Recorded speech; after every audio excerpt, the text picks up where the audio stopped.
Welcome to the Atomic Impact Podcast. I'm your host, Jason Osborn. And on this podcast, we interview successful business owners for them to share atomic, impactful lessons that they've learned throughout the course of their business, share them with us so that we can all learn together. As always, this show is sponsored by the LinkedIn Reverse Podcast Method, the new way that established businesses are creating a reliable acquisition channel of conversations with their ideal prospects. We use this method to book 26 qualified leads and sales calls in 10 days without any ad spend, outreach, endless social media posting, or any of the old, ineffective traditional marketing methods that everybody hates.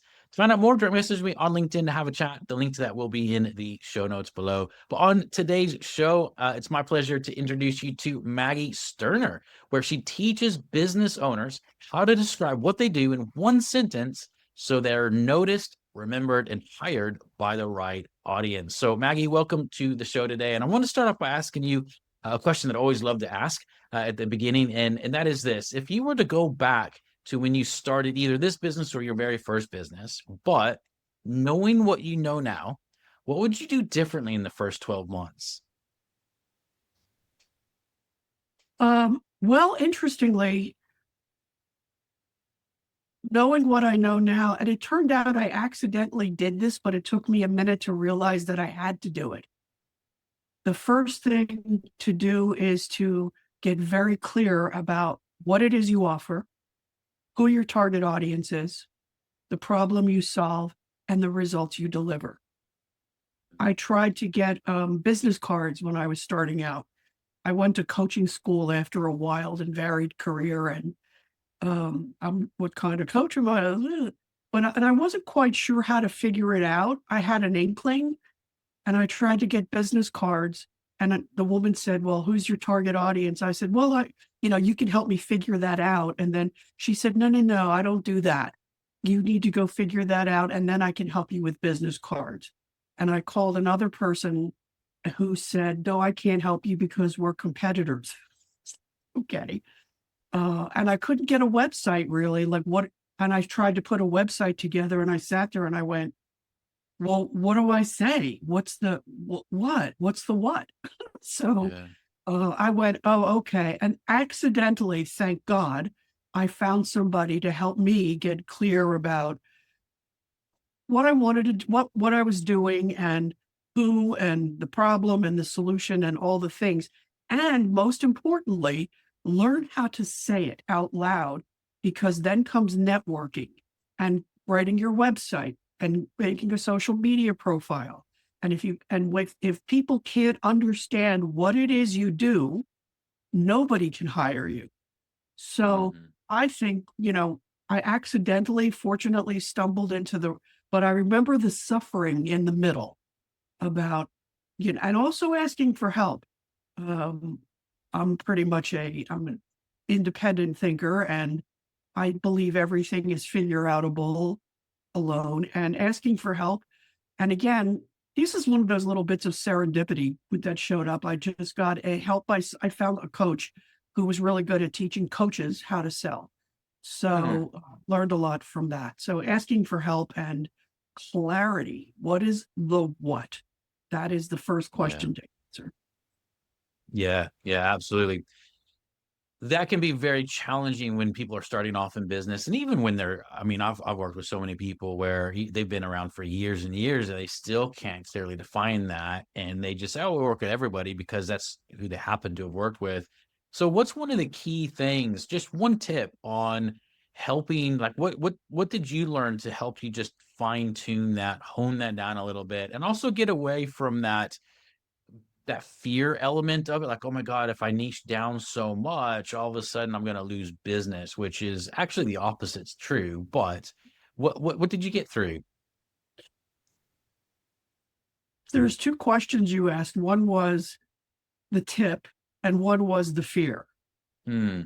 So the tip is to God, there's so many of them. I'm like a little fortune cookie machine. It's better to be clear than clever. People like to call themselves divas and goddesses and catalyzers and the queen of and the chief of and the bit, bit, bit. And that human brains want. to categorize. I study the neuroscience of how communication is sent and received. Like, how do people, Mm, what makes it easy for people to understand something? And the tip is, and people want to, they feel like that if they're not sexy, that's the word I hear a lot, sexy, mm, or I do so many things, that it's just better to be clear than clever and to speak straightforwardly. I have a one sentence, I call it my one sentence solution. I have a formula that I guide my clients through. But the fear, new paragraph, um, the fear evaporates when you have clarity, when you know what to say and what not to say, and in what order to say the words. mm, So there is fear, and I deal with that all the time. I have a new client who is talking about,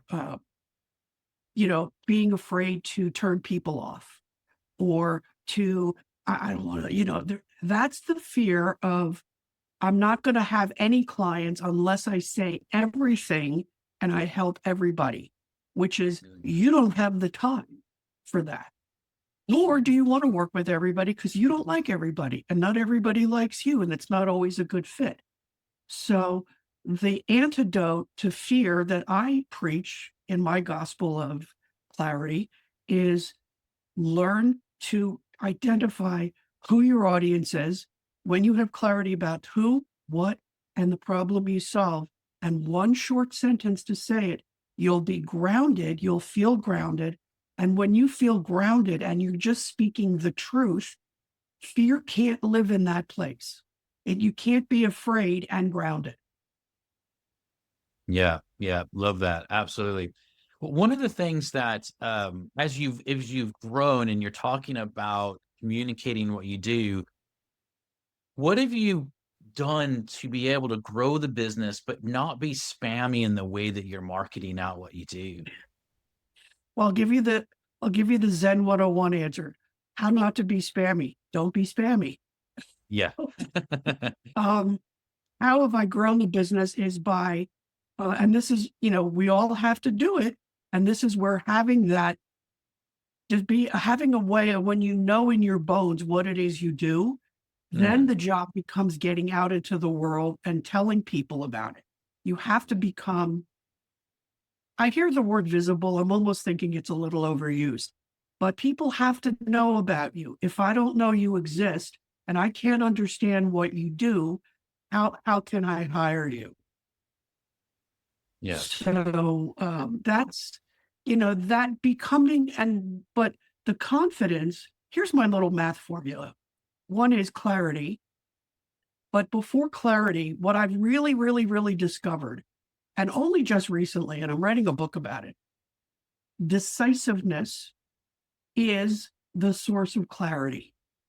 Mm, People don't struggle to know what to say, and they're terrified about eliminating anybody and niching down. But that's just a sidebar. That's just a trailing fear that comes. The real fear is fear of choosing. mm, I am a decisiveness coach at the end of the day. yeah. I guide people to choose who who is not your audience. And my book is called Pick a Lane: How to Use Decisiveness to Design Your Business. Yeah. Love That that. decisiveness is and people are terrified to decide. It's like, oh my, because then there's a whole channel of fear that goes along with choosing. Yeah, but what if? Yeah, but what if? And then they slam their heads against the yeah, but what if walls Yeah, for a yeah. while.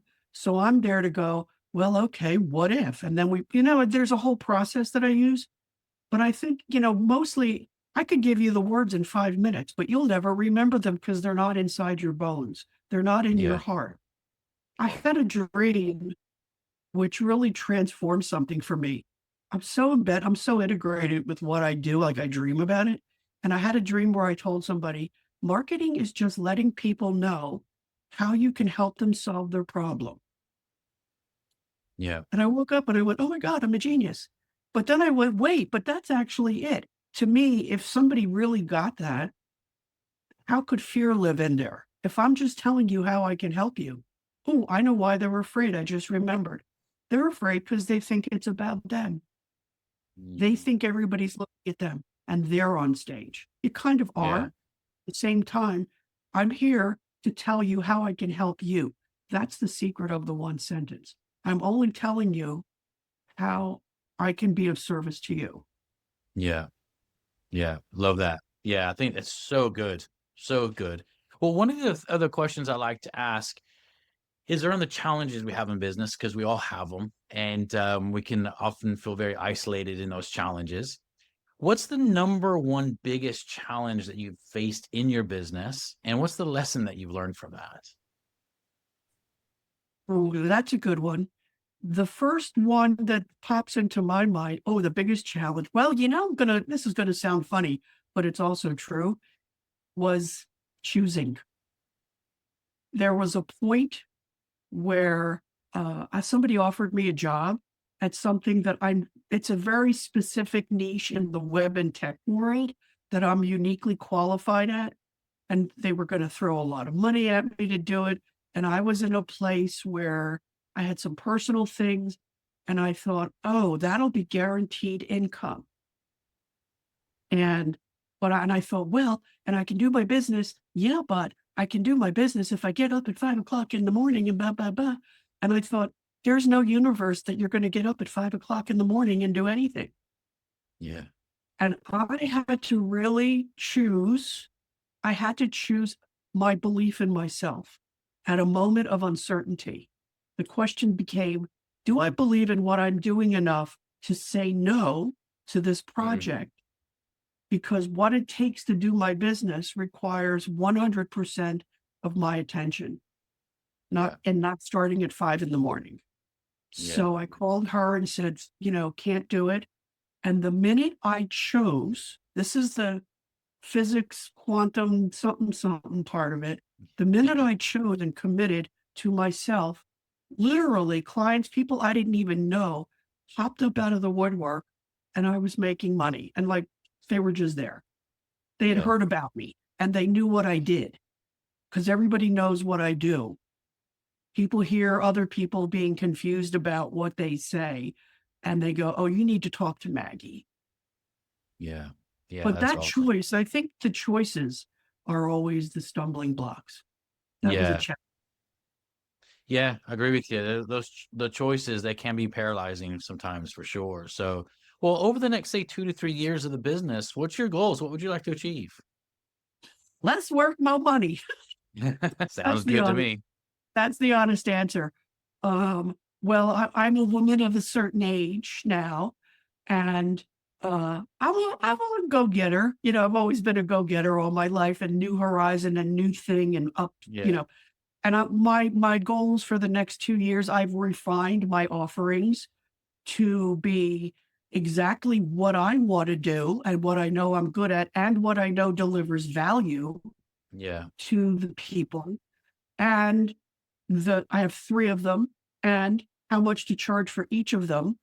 And because I know always start with what do I need before I design any products or webinars or business or anything. I go, what works for me first? Yeah. And I Yeah. build from there. So, just just rolling and doing the things that I've created. Writing my book is my thing, my Pickle Lane book. Yeah. Because I really think, oh my God, if I have a gospel to preach, I always ask people on your deathbed because they can't see the essence of what they do or their message. I go, the Mm. deathbed, the world is gathered at your feet. They're waiting for your final words of wisdom. What do you tell them? And I Yeah. go, mine is decide, pick a lane, just believe in yourself and pick something. We have to Yeah. start somewhere. Yeah, yeah, that's great. That's so good. That's so good. Well, Maggie, for people that are wanting to get in touch with you and learn a little bit more about what you do and how you can help them, what's the best way for them to do that? Go to my website and you can book a call with me on my contact page. That's the best way to get in touch with me. Or you can get my free workbook, and perhaps we can put the link to this. I have the one sentence solution workbook. I don't know if we can put it in the description. And Yeah. that helps people just get started with the thoughts, like, what do you need to know and think about? And what choices do you need to make in a baby step kind of way? It's a first step to get to know so you can find your words because nobody Yeah. knows what to say unless they have answered the questions who's your audience and what problem do you solve? Yeah, yeah, absolutely, absolutely. Well, I definitely recommend everyone checking out Maggie on the different places she said there, and we'll get that link from you, Maggie, and put in the description as well. So, thank you so much for taking the time out to be on the show today. Just share your pearls of wisdom and experience, and I know they definitely resonated with me because I've been through all of that stuff as well. And I think every other business owner has at some point. If they haven't, they will do. So thank you so much for taking the time out today, Maggie. I really appreciate it.